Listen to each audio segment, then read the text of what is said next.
Menteri Pertanian Andi Amran Sulaiman menolak permintaan pemerintah Malaysia untuk mengimpor beras dari Indonesia.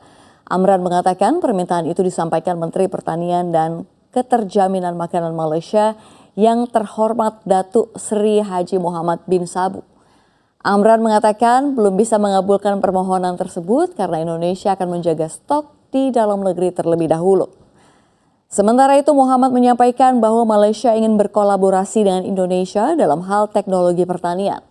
Menurutnya dua negara harus saling bantu di tengah gejolak tampak tarif dari Presiden Amerika Serikat Donald Trump.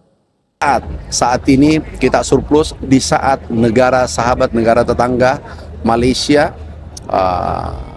Filipina dan Jepang kesulitan pangan. Itu kebanggaan kita. Halo Sobat Infodong, selamat datang di channel yang nggak cuma kasih info, tapi juga ngajak kamu mikir kritis bareng. Saat Indonesia tengah merayakan sebuah pencapaian luar biasa, sebuah cerita yang sangat berbeda justru terjadi di negara tetangga. Indonesia dengan percaya diri mengumumkan surplus beras jutaan ton, sebuah rekor yang menegaskan kemandirian pangannya. Tapi di seberang selat, Malaysia justru sedang menghadapi kerentanan yang cukup serius, di mana ketergantungan pada impor membuat ketahanan pangan mereka jadi sorotan. Bagaimana bisa dua negara bertetangga ini seolah menapaki dua jalan yang begitu berbeda? Dan apa rahasia di balik kebangkitan pangan Indonesia yang membuat negara tetangga harus waspada? Ini bukan lagi sekadar cerita tentang sawah dan panen. Ini adalah kisah tentang strategi, kedaulatan, dan nasib sebuah bangsa. Sobat Infodong, untuk memahami situasinya, kita perlu lihat gambaran yang lebih besar. Malaysia adalah negara modern dengan gedung-gedung pencakar langit yang megah dan industri yang maju. Namun di balik semua itu, ada satu kelemahan yang mendasar. Perut rakyatnya cukup bergantung pada pasokan dari negara lain. Dan baru-baru ini, isu kelangkaan beras sempat memicu kekhawatiran di tengah masyarakat Malaysia.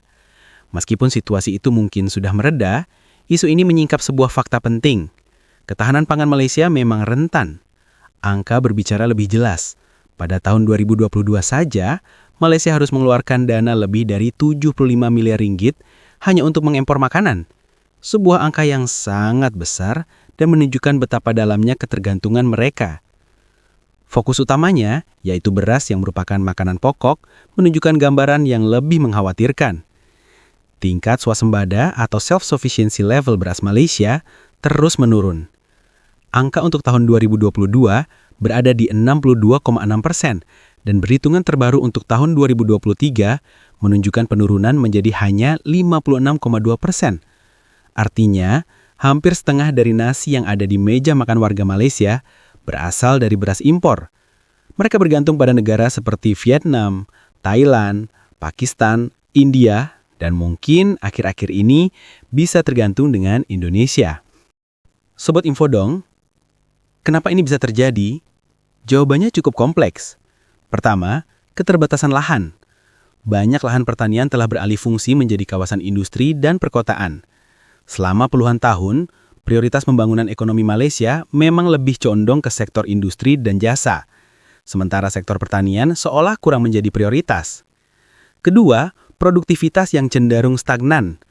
Teknologi pertanian belum merata serta minat generasi muda untuk menjadi petani semakin berkurang. Banyak anak muda lebih memilih bekerja di gedung perkantoran Kuala Lumpur daripada di sawah. Akhirnya produksi dalam negeri kesulitan mengejar permintaan yang terus naik. Tentu pemerintah Malaysia tidak tinggal diam. Mereka sadar akan risiko ini dan telah meluncurkan berbagai kebijakan seperti National Food Security Policy Action Plan. Mereka juga mengklaim punya cadangan beras untuk beberapa bulan. Namun, punya cadangan jangka pendek itu satu hal, tapi memiliki kedaulatan pangan jangka panjang adalah cerita yang sama sekali berbeda. Cadangan itu pada akhirnya akan habis dan mereka harus kembali mencari pasokan dari negara lain. Inilah kerentanan yang sesungguhnya. Nasib pangan mereka tidak sepenuhnya berada di tangan mereka sendiri. Sobat Infodong, sekarang ayo kita alihkan pandangan ke sisi lain Selat Malaka. Ketika negara lain cemas soal pasokan, Indonesia justru sedang merayakan panen raya yang luar biasa. Pada tahun 2025, Indonesia berhasil mencetak rekor produksi beras nasional dengan angka fantastis, 34,77 juta ton. Angka ini tidak hanya melampaui target pemerintah, tapi juga melampaui proyeksi banyak lembaga pangan dunia.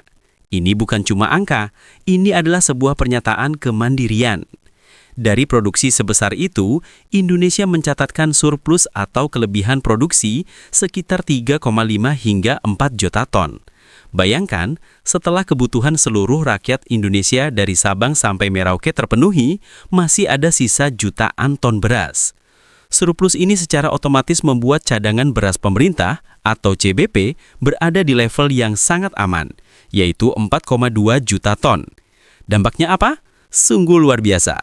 Untuk pertama kalinya setelah sekian lama, pemerintah Indonesia dengan penuh percaya diri mengumumkan tidak ada impor beras hingga akhir tahun 2025.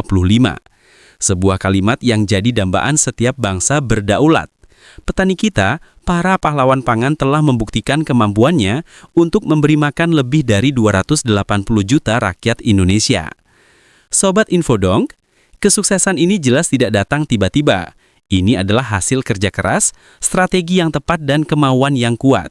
Pemerintah menjalankan program masif, mulai dari mencetak sawah-sawah baru hingga mengoptimalkan lahan yang tadinya tidak terpakai. Jaringan irigasi yang sangat penting untuk sawah direhabilitasi besar-besaran, memastikan air mengalir tanpa hambatan. Akses terhadap pupuk bersubsidi juga dipermudah, memberikan nafas lega bagi petani kecil. Ditambah lagi, harga pembelian pemerintah untuk gabah dinaikkan, sebagai jaminan bahwa kerja keras petani akan dihargai dengan pantas.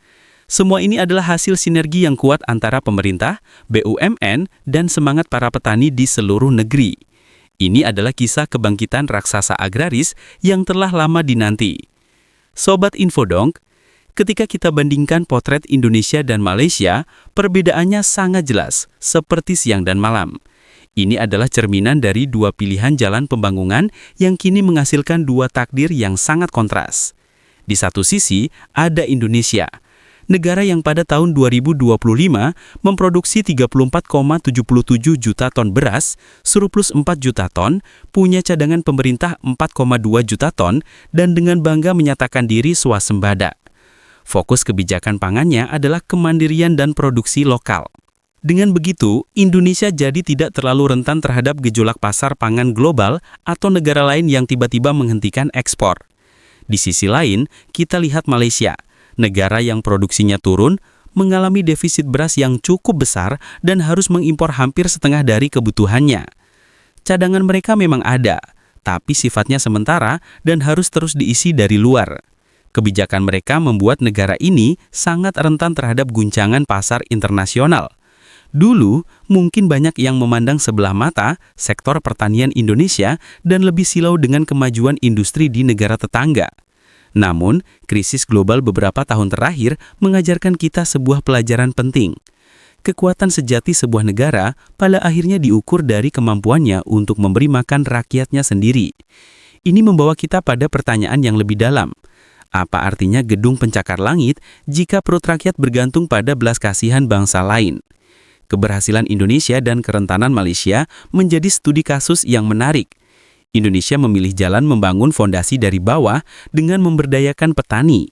Sementara Malaysia dengan fokus pada industrialisasi seolah sedikit melupakan bahwa pertanian adalah jaring pengaman paling dasar bagi sebuah negara. Kini, hasilnya terpampang jelas untuk dilihat semua orang. Sobat Infodong, pencapaian swasembada pangan oleh Indonesia ini, gaungnya terdengar hingga ke luar negeri. Ini bukan lagi sekedar urusan dalam negeri, tapi sudah mulai mengubah peta geopolitik pangan di Asia Tenggara. Dengan surplus jutaan ton beras, posisi Indonesia berubah drastis.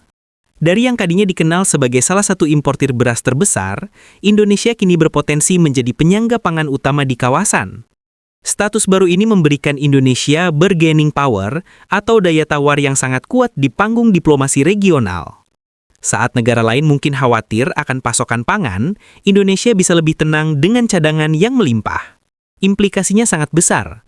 Indonesia kini punya peluang untuk menjadi negara pengekspor beras, membantu negara-negara tetangga yang membutuhkan, termasuk Malaysia jika mereka menghadapi krisis.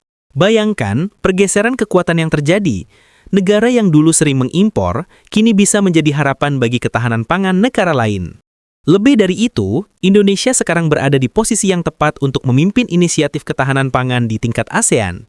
Pengalaman Indonesia mencapai swasembada beras bisa menjadi model untuk dipelajari oleh negara anggota lainnya. Kedaulatan pangan adalah bentuk kekuatan yang paling mendasar. Di era saat ini, kemampuan untuk mandiri adalah aset strategis yang tak ternilai harganya. Pada akhirnya, ketahanan pangan adalah fondasi sejati dari sebuah bangsa yang berdaulat. Keberhasilan Indonesia mencapai swasembada beras bukan sekedar angka di atas kertas.